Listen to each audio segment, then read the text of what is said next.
Hey guys, welcome back to the channel, and today we're going to be doing something slightly illegal, I think.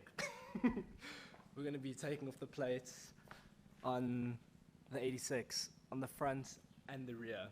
So just to give it a bit more of a cleaner look, because with plates on, it doesn't look that great. It looks alright, but with our plates it's going to look mint. So I'm pretty sure it's going to be basic. It can't be that hard. All you're going to really need is a drill with a, oh here's my drill, with the drill bit that is basically bigger than your rivet. And it's these blocks of wood, so that when you're pressing on your number plates you can put them behind so you don't go all the way through into your plastic holder.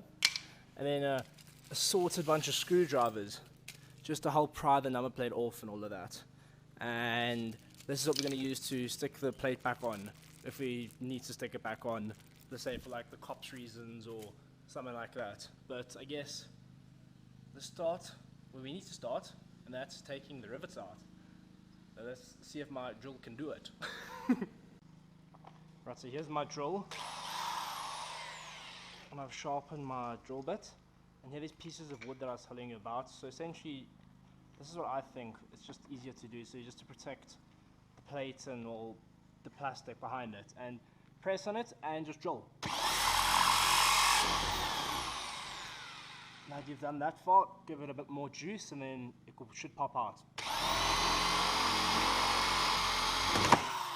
And just like that, that's one.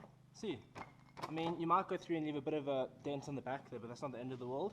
And take your screwdriver, your flat, just pry it out. And here you see the rivet, right there. Just repeat the process on the rest of the rivets and Bob's your uncle. Should be good.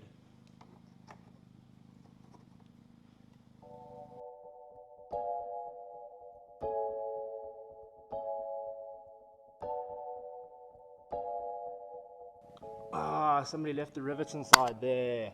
Oh damn. Okay, well, needs more force. Let's see what we can do.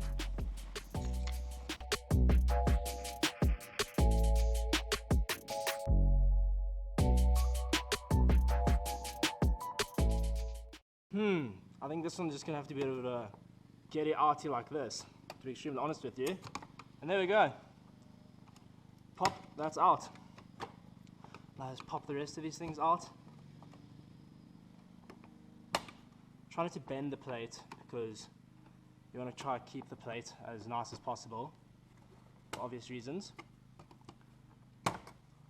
And boom, one plate.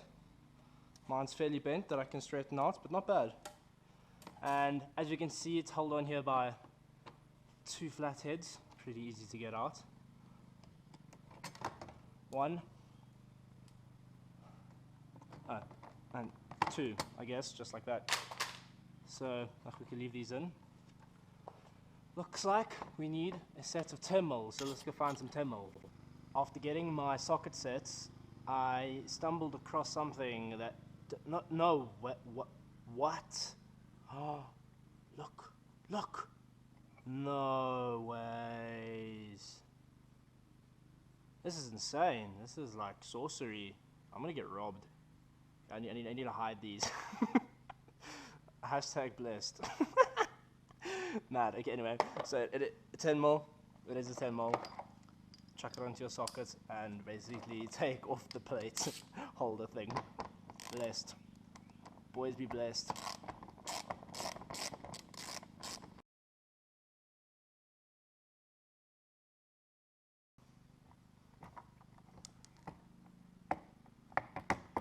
And just like that,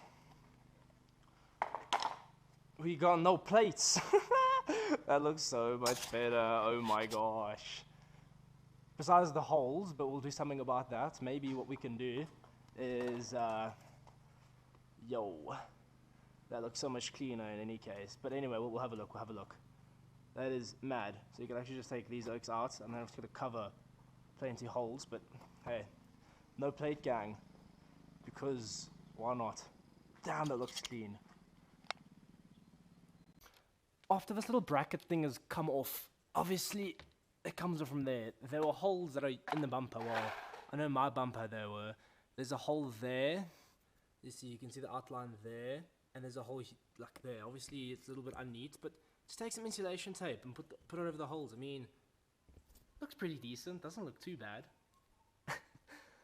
But that, effectively, is a free license plate relocation. I mean, if not, why not? As always, thanks for watching, guys. Leave a like, subscribe, comment if you're keen. And as always, don't forget to send it.